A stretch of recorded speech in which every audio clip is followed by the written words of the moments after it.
Our next guest is Dr. Melanie Schwartz. She is a psychologist and wellness expert. Great to have you on the show with us. Thank you for being with us. Thank you for having me. Stress levels, I would imagine, have been kind of like a roller coaster during the coronavirus crisis because at first we think, all the news that's coming at us, it can be overwhelming, but then you think you have a handle on it, and then something new comes out, and then something new, and you think it's coming to an end, but it's not coming to an end. Well, what are you telling people on the best way to try to deal with the emotional roller coaster of the coronavirus? Well, there's a couple things that I'm recommending. I mean, we're all feeling it. Number one is limit exposure to all of this because just getting information and more information and contradictory information, it's just leading us on this roller coaster that we don't need to be on. And so limiting that exposure, not watching TV 24/7, not being on your computer 24/7, not reading anything 24/7, listening to anything 24/7, limiting your exposure to how much you can handle. And that might be different for everybody, but trying to figure out for yourself what is a manageable amount. Additionally, since we're hearing a lot of negative information, we're not hearing a ton of positive things because we're all looking for an end in sight and we don't seem to have one. Balancing out the negative with some positive. So making sure that you are engaging in self-care, that you're doing things that are enjoyable with family or friends if you're seeing friends. So making sure there's that balance so your life is just not filled with a bunch of negative things. You can enjoy some things in your life as well. I will say for me, my happy place is to go to Pinterest and watch all the animal videos. Yep, that'll do it. That will do it. It's something small and it's something simple, but when you're feeling overwhelmed, you see all these cute animals like a baby Yeah. giraffe or a baby Oh, piglet. And I'm like, absolutely. oh my God, they're Animals, so cute. animals, yeah, they just make you happy. Absolutely. And as we continue on, now we're going into this election season. And so, on Mhm. top of COVID, I feel like we're being bombarded with the ads on TV, the political ads that are the negative ads, and then just the craziness with the presidential election. And for the people who are living in households where they're divided on these political issues, I feel like communication is now being shut down. How do you suggest people kind of move past that? Is there a way to just be quiet, or can these conversations start fights, and is that detrimental to our well-being? Well, yes, we're definitely seeing that people are very polar opposites this year, and more so as time goes on. And people are very defensive in their opinions and the way that they feel about the political climate. So one thing I recommend, number one, if it's too difficult to talk about with somebody within your household, don't do it. If it's going to create a fight, just don't do it. You know what the other person is thinking, and it's okay to have a different opinion. You're not going to sway anyone to have the same opinion as you, but I think a lot of people are trying to do that, and so that's why arguments are erupting, because they're trying to get somebody else to see their side of things. If you can do it in a way where both parties are, or multiple people are listening to each other and hearing what the other person has to say, that's fine. Have a conversation about it. But if every conversation turns into an argument, then don't have the conversation. It's not worth it right now. What you have to remember is that your relationship was there, whether it's a significant other, whether it's family, child, parent, siblings, whatever it was, your relationship was there prior to all of this, and it will be there after all of this. So the relationship is way more important than your disagreement over this topic. Dr. Melanie Schwartz with us here on the Oakland County MegaCast. She is a psychologist and wellness expert. Always great to have you here on the Oakland County MegaCast. For the parents that are out there trying to homeschool their kids and trying to work remotely, if they're even lucky enough to be able to work remotely, their stress level has to be at a height that they've never seen before. Any recommendations for them? Well, I am one of those parents as well. My kids are in the other room right now doing their schoolwork. I hope you're not teaching fifth grade math. No, no, no, no, no, no. I'm first and fourth grader, so no. Close, but not quite. It is very complicated because the boundaries aren't there that we would normally have. And the kids are struggling because they're either bored, they're not, stimulated by what's going on. There's too much disruption going on Zoom. And so the parents have to be more present. Obviously, well, if their kids were in school, they wouldn't have to be present at all. So one thing I recommend is that you have to set up a schedule for your day, okay? Even though the kids have a schedule, they know what times they have to be on their Zoom or Google Meet calls or whatever platform the schools are using. And so you have to, unfortunately, structure your day around the kids' day, but in a way where you have time to get your work done and help them at the same time. If you have another parent in the household, that's great. That can be helpful. You guys can work together to make that happen. If you don't, it's obviously a bit more complicated and your day is going to be a lot longer. But if you have that structure, that will help to kind of bring down the chaos of the kids needing help or needing to watch them. It's just about the structure right now. I know a lot of families are doing the pods where the kids go to somebody's house one day a week or twice a week. And then one day it could be at your house. And that I know that that's helping a lot of the families so that they can get their work done on the days that the kids are not with them. Some people obviously have childcare with them to also assist in that. But if you don't, it is manageable. We are all making it happen. It is very stressful. And when you do have time for yourself, please take it. Okay. Don't try and get housework done. The housework can wait. It's not a big deal. Okay. Make sure that you are getting your time so that you can do all of this because it's very stressful. And it looks like there's an end in sight for some of us. It looks like a lot of the elementary schools are going to go back very soon. But at the same time, just make sure that self-care is happening, even if it's just 5 minutes, 10 minutes, make sure it happens so that you can kind of balance out everything else.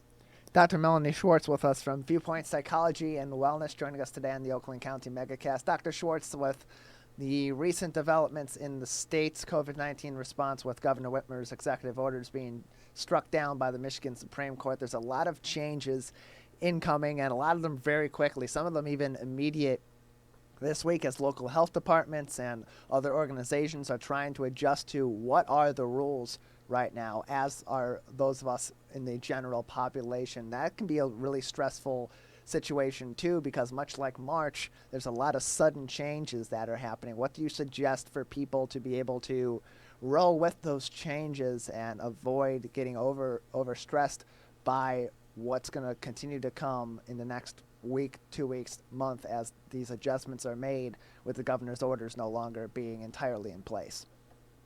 Well, I think there is a lot of anxiety, there's a lot of stress, there's a lot of anger that seems to be coming out because people, again, have a lot of different views on this topic. I think it's important, stick with what you know right now, okay? Because as things are changing and they're changing so quickly, you may not have the most up-to-date information. So stick with what you know.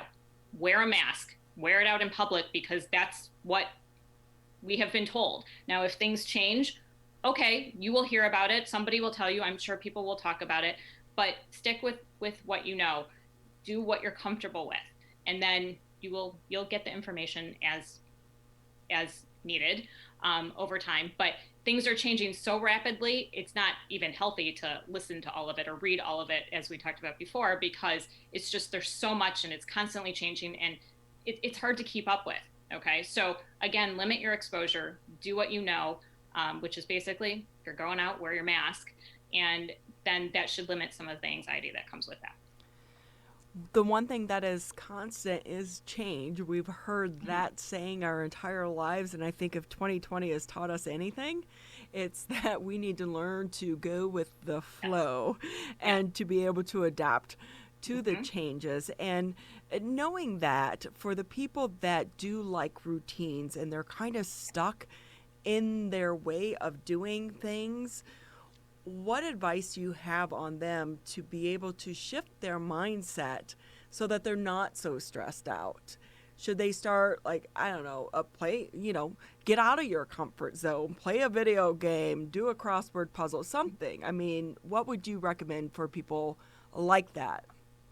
Well, there is definitely a lot of that going on. One thing that people need to remember or start to tell themselves is that we have all been very flexible through this. We have had so many changes occur since March, and we have all survived it. And we have gotten through it, and we have made adjustments as time went on. In fact, in March, very, very, very quickly. And while it created anxiety, it created depression, or it created stress, we still did it, which proves to us that we can. So reminding yourself that you will get through this change. May be difficult, but you will. But at the same time, yes, it's about self-care once again, making sure that you're doing things that you enjoy, but also, if you are very stuck in your thinking, you're going to have to challenge yourself a little bit. Okay. The only way to get over that stuckness is to challenge yourself and kind of push forward just a little bit. It doesn't have to be major steps forward. It could be baby steps, just doing something a little bit out of your comfort zone. It could just be, you haven't stepped foot in a grocery store yet. Okay, well, maybe it's time to go do that. And, if you're uncomfortable, that's okay. And maybe you wait a while before you do it again, but at least you tried it. So I think it's just baby steps, self-care, self-talk in terms of how you tell yourself that you can do this, you can be flexible, even if you don't like it, and you will get through it. Yeah, I think we forget way back in March, this is going to be 2 weeks, maybe 3 weeks, and here we are 6 months later, but we forget where we started, and we have come a long way. I'm curious to know, are you seeing stress levels higher with women versus men? Because I wonder too, from a female standpoint, and this is nothing against the men, but women, I feel like so many times we put so much more pressure on ourselves. Like, we have to be that superwoman where you're on Pinterest and you're making cupcakes and the healthy dinner and doing A, B, C, D, and E, but also juggling your job. Are the stress loads that you're experiencing from your clients higher with women or with men? Or is there a difference at all? That's a good question. I think it's all around. I don't think it's one more than the other. Yes, the women are feeling the pressure to get everything done, but I feel like the men are stepping up more as well. And so that might be increasing their anxiety in a way that they haven't had to in the past because they're at home, whereas before they would have been at the office or at their jobs, wherever they work. It's all around. And sometimes, the men might be a little bit more focused on the political climate that's going on, whereas the women are very focused on the homeschooling and getting things done in the house, like what they would normally do in terms of with the kids and making sure everyone's on their schedule and doing their things. But the men are definitely stepping up a lot more. And so that is creating anxiety. But at the same time, I don't know that there's more anxiety in one way or another. It's definitely across the board. I just watched the documentary, The Social Dilemma. I think it was on Netflix. Yeah. It really is fascinating how we have become addicted to our social media sites. Is that anxiety playing into the COVID-19 crisis in any way as well? Absolutely. Absolutely. Because you can't get away from it. People, to some degree, use social media to escape and just Facebook, for example, a lot of people will look at it to see positive things that are going on. And it's throughout your feed these days. You cannot get away from the negativity of it. So yes, it absolutely is impacting everybody's anxiety. And so limiting social media is, again, one of the things that needs to happen. But as it was previously a coping strategy for people, now it's kind of one of those things that is impacting everybody's anxiety. So it's no longer a coping strategy, and it's something that people need to limit. Yeah, for me, Facebook used to be fun, but now I'm like, oh my gosh. No, it's so stressful. I'm like, and I think I'm like, I keep telling myself, take it off your phone, but yet I don't make that move. Right. And it's hard to do. And here's the other thing too, and I was talking to a parent about this the other day, is that, our phones have become our everything to some degree, because you can read on your phone, you can listen to music on your phone, you can watch TV on your phone, you can, engage in online things on your phone. It's become everything. So it's harder to disengage from it because it's with you all the time. And that's kind of become our form of entertainment more so than ever because we're stuck in the house. So it is harder to disengage from it, but it is really important to limit the exposure to the social media just for your own self-care. Dr. Melanie Schwartz with us. She is with Viewpoint Psychologist and Wellness. And just a couple more minutes with you before we let you go. And speaking about social media, how can we break that habit? Because I do feel it's just that it's become a habit. It's really about the only way to do it is what you just said, take it off your phone. That is really the way to do it, because it's right there and you're going to look at it and it just sucks you in very quickly. So if it's not there, it's easier to not go for it and go for some other app or something else that would be healthier for you to look at, or play a video game or look on Pinterest. Whatever it is going to be much healthier for you. So, but it really does, you have to remove it from your phone or from your computer or wherever it is that you're utilizing it. That's how you break the cycle. Dr. Melanie Schwartz with us from Viewpoint Psychology and Wellness. Just another couple minutes with you before we have to let you go today, Dr. Schwartz. Is there anything else that we haven't discussed today that you'd like to speak about, or any other information or tips or tricks that you would like to provide to our listening audience going forward as of now? One of the things I'm noticing at Viewpoint in our practice is that the shift has kind of gone from where the pandemic started. There was a lot of anxiety and there was a lot of depression and feeling overwhelmed and not knowing. And as time is going on, I'm seeing the shift go to anger. Okay. And I think that's important to be aware of and to kind of check in with yourself and see if that is what's happening. Because we're starting to feel very helpless, very hopeless. And so that anger is kicking in. Anger comes from anxiety, but we're feeling it as anger instead of as anxiety. And so just kind of checking in with yourself, being mindful of that. Are you feeling angry? And if so, what do you need to do to manage that and either express it differently, whether you need to talk about it with somebody, with a therapist or with a friend or a family member, whether you need to get your coping skills and learn how to kind of bring down that anger for yourself, whatever it might be, but just be mindful of it, because people really are feeling more anger than they ever have. And that's not healthy for any of us. I think one of the positive things to come out of this crisis, the discussion around mental health. Before there was a stigma that was attached to it, but now we are talking about it so much more. So hopefully conversations such as this and all the other attention is going to allow people to feel comfortable to reach out and to get help. And that is so important in this time as well. Absolutely. We are seeing phone calls higher than we've ever seen. And so it's great that people are reaching out to manage their mental health and do what they need to do. And that, again, helps with the stigma of it. And people are realizing that they do need help during this time because you can't do it by yourself. So call a mental health facility, practice, whatever you need if you recognize that you're struggling and you can't do it on your own.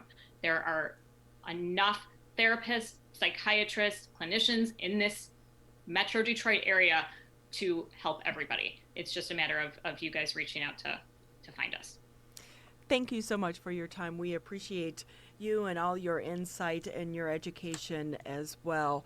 And good luck with homeschooling yourself. Thank you.